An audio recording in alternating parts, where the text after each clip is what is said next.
నమస్తే, welcome to బంగారు అమ్మకానికి నమ్మకమైన సంస్థ వాల్యూ గోల్డ్ సమర్పించు బామలు సత్య బామలు, powered by Subhamastu shopping mall.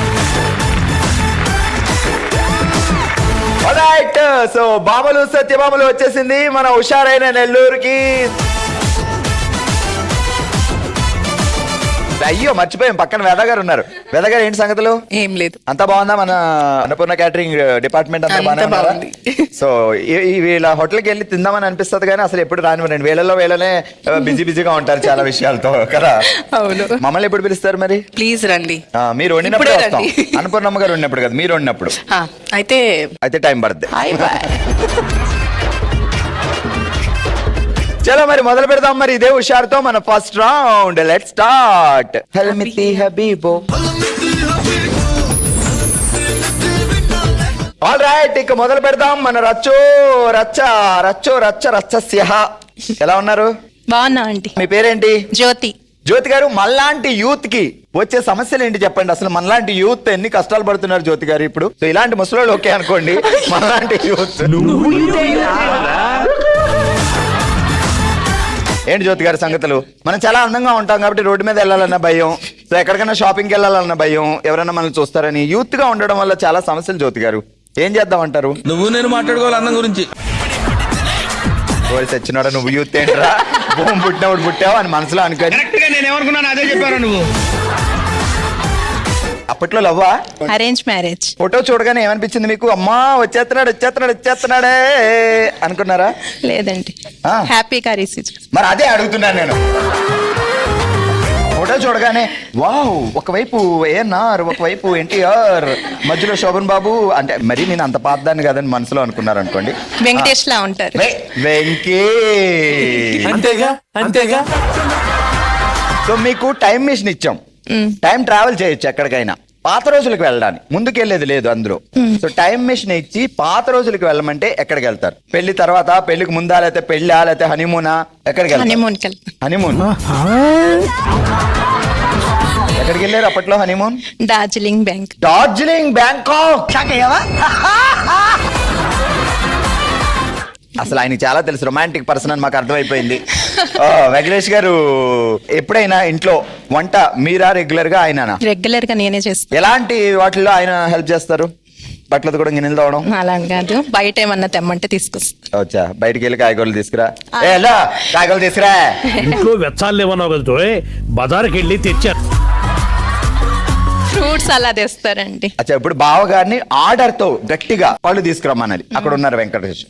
ఏమండి ఫ్రూట్స్ తీసుకురండి. మీకు చాలా కోపంలో ఉన్నప్పుడు ఏమండి ఫ్రూట్స్ తీసుకురండి. మీకు విపరీతమైన కోపం. ఏమండి ఫ్రూట్స్ తీసుకురండి. ఏమండి మారదా ఎంత కోపమైనా? అదేనండి. కానీ బాగా చూస్తున్నా, అన్ని అబ్జర్వ్ చేస్తున్నా. సరే, జాగ్రత్తగా వినండి. శాస్త్రోక్తంగా సంధ్యా సమయంలో స్వామి నదికి పోలేదా? పోయే దారిలో పొలంలో పండిన పొట్లకాయ పొట్లం కట్టి నా కోసం తేలేదా? అయ్యో భగవంతుడా, నాకు ఈ శిక్ష విధించావా? శాస్త్రోపంగా సంధ్యాకాలంలో, శాస్త్రి గారా? శాస్త్రోపంగా సంధ్యా సమయంలో స్వామి నదికి పోలేదా?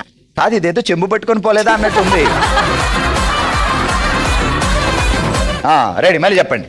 శాస్త్రోపంగా సంధ్యా స్తంభం. నా వల్ల కాదు అన్నయ్య, నా వల్ల కాదు. మళ్ళీ ఒకసారి. శాస్త్రోపంగా సంధ్యా సమయంలో స్వామి నదికి పోలేదా? పొట్లకాయ పొట్లం కట్టి తీసుకురండి. అందుకే ఇందాక ఆర్డర్ వేసేటప్పుడు చాలా గట్టిగా ఆర్డర్ వేయాలని చెప్పా. ఓకే, గట్టిగా తప్పట్లు కొట్టండి. మేడం, మీ పేరేంటండి? కావ్యశ్రీ. బాగారేంటి? లవ్ అరేంజ్డా? Love and arrange. బాగా ఎక్సైట్మెంట్ ఫీల్ అవుతుంది. ఎక్కడ పడింది లవ్? మా ఇంటి దగ్గర. ఇంటి దగ్గర? ఆయన పక్క గల్లీ, మీరు ఈ గల్లీయా? అంటే మా బావగారు. బావే? బావా అనుకున్నారా? అమ్మా, నాకు బాగున్నాడు అని ఎలాగన్నా బొట్లు వేయాలి, అసలు బయటికి. వేద కూడా బాగున్నాడు. బావే కదా బాలు? బావని. కానీ మీరు ఆయన పట్టించుకోరు. వద్దా? దేవుడు అనేవాడు ఉంటే నాకు ఓ రోజు వస్తుందిరా. నీకు అలా అనిపించిందా? లేదు. మొగుడు కూడా ఇంట్లో కూడా ఎందుకు బయట చూడాలని అనిపించలేదు అప్పుడు? ఎప్పుడు అనిపించలేదండి. బావ బాగుంటాడు కాబట్టి బాగుంటాడు. ఇంట్లోనే సెట్ చేసేద్దాం అనుకున్నారు. ఎవరు ఐ లవ్ యూ చెప్పారు ఫస్ట్? మా వారే చెప్పారు. బావకే కంగారు ఎక్కువ ఇక్కడ మరదలుకోండి. ఆగచ్చు కదా, ఆయన 2 రోజులు పోతే మీరే చెప్పేద్దాం అనుకున్నారు. ఈ లోపల ఆయన చెప్పేశాడు కదా. నేను ఇంకెవరికైనా చెప్తానేమని ముందే మాకు చెప్పేశారు. ఇదేం ట్విస్ట్? ఏం చదువుతున్నారు మీరు అప్పుడు? నేను డిగ్రీ చేస్తాను. ఆయన ఆయన 10th క్లాస్.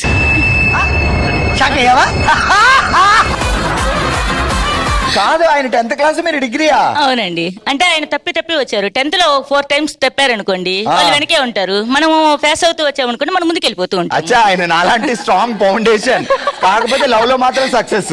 అంతే అండి. సో ఆయనకి అదే అనుకుంటుంది, 10th క్లాస్ 4 సార్లు రాశాను, 5 సార్లు రాశాను, ఎందుకు వచ్చింది ఇప్పుడు ఐ లవ్ యూ అన్న ముందే చెప్పాలి. అవునండి. ఇది మరి తేడా వచ్చిందంటే కుదరదు అని. మీరు డిగ్రీలో ఉన్నారు, ఆయన 10th క్లాస్ లో ఉన్నారు. పిల్లడా పో అనొచ్చు కదా మీరు. ఎందుకంటామండి, నాకు బావ అంటే చాలా ఇష్టం అండి, అందుకని అనలేదండి. అచ్చా, ఈడు ఎప్పుడు చెప్తాడని ఎప్పుడు చెప్తాడు ఎదురు చూస్తే ఇంకెందుకు అంటారు. సరే, time travel. So time machine ఎక్కి బ్యాక్, లైఫ్ లో బ్యాక్ వెళ్ళాలంటే ఎక్కడికి వెళ్తారు? నేను మా వారు ఒకరినొకరు చూసుకున్న రోజుకి వెళ్ళిపోతామండి. అచ్చా, ఏ రోజు ఆ రోజు? బుధవారం, మంగళవారం? మీ ఊళ్ళో తెలివితేటలు ఇక్కడ వాడకు. అలా జరిగిందనమాట.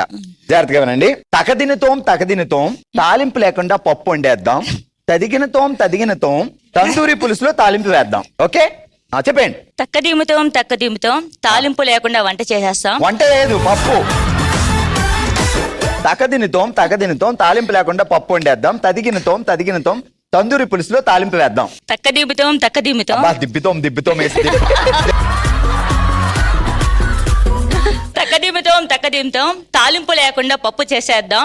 దిక్కతిమ్ముతాం అబ్బా, ఇది కొత్తగా కనిపెట్టింది మా అక్క. తదిగినతోంని దిక్కదినతోం దిక్కో తెలిసింది తదిగినతోంకి. ఉట్టి పప్పు అంటే సొడ్డిచ్చేస్తావా కదా? అన్నం ఎట్లా ఉంటుంది ఇంట్లో? పప్పు ఒకటే కదా మనం చేస్తాము. పప్పు అయితే రాం. అందుకని మళ్ళీ విను జాగ్రత్తగా. తగదినతోం తాలింపు లేకుండా పప్పు చేద్దాం, తదిగినతోం తందూరి పులుసులో తాలింపు వేద్దాం. రెడీ. తక్కదిమ్ముతాం తాలింపు లేకుండా పప్పు వండేద్దాం. దిక్కతిమ్ముతాం తందూరి పులుసులో తాలింపు పెడదాం. మీ ఇంటికి రాను, నా తందూరి పులుసు వస్తుంది. అసలు బావగారు ఎలా అసలు ఆ తందూరి పులుసు తిని ఆయన ఎలా ఎంజాయ్ చేస్తున్నారో నాకు అర్థం అట్లా.